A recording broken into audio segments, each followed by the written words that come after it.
The question now is that the House to adjourn. I'll give a call to the honourable member for Deakin. Well, thanks, Mr Speaker. As a proud Victorian born and bred, never did I think that our great state would have the worst government in our nation. Let's be clear. The Andrews government has overseen the most rotten and dark period in Victoria's history. Don't let Daniel Andrews get away with it. Daniel Andrews is the man who locked Victoria down for a record of 262 days.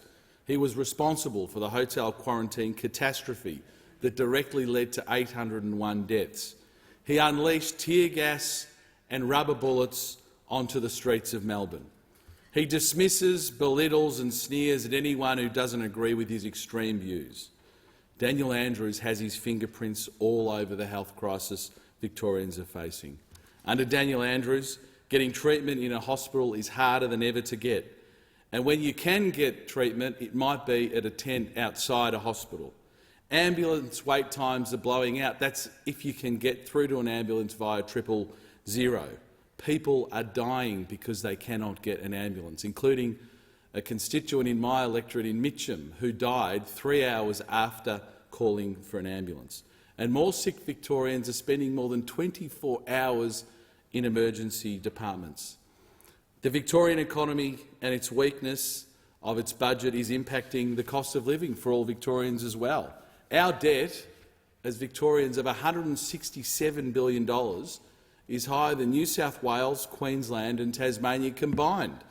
Andrews blames COVID, but the rest of Australia faced COVID as well and is in a far better position. Small businesses have been smashed and Andrews just doesn't care about them. Having never worked in the private sector in his life, it's no wonder he has no knowledge or concern for the ongoing pressures that small businesses are facing. And who can forget the lies? In 2014, Daniel Andrews looked down the barrel of a camera and promised he wouldn't introduce any new or increased taxes. Well, after 8 years, we instead have 43 new and increased taxes. 43 after promising there'd be none. A blatant and bold-faced lie. How can you introduce 43 new taxes and still have the highest debt in the country, you might ask?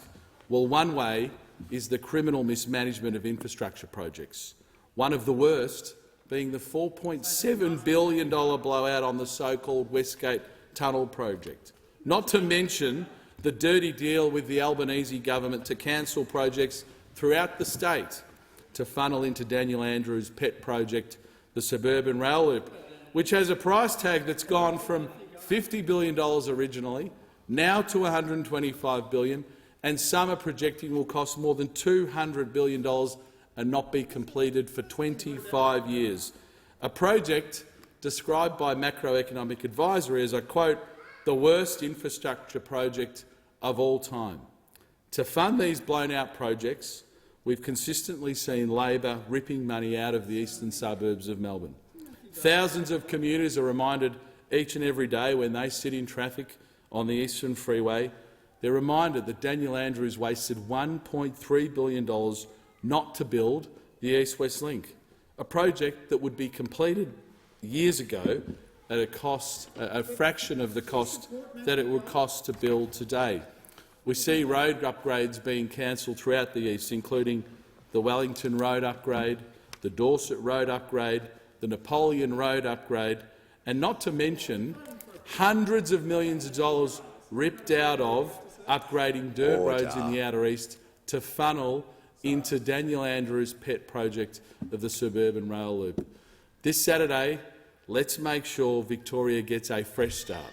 Let's ensure that Daniel Andrews does not get away with it. The darkness, the terrible period that we've had under this Premier for the last 8 years doesn't have to continue.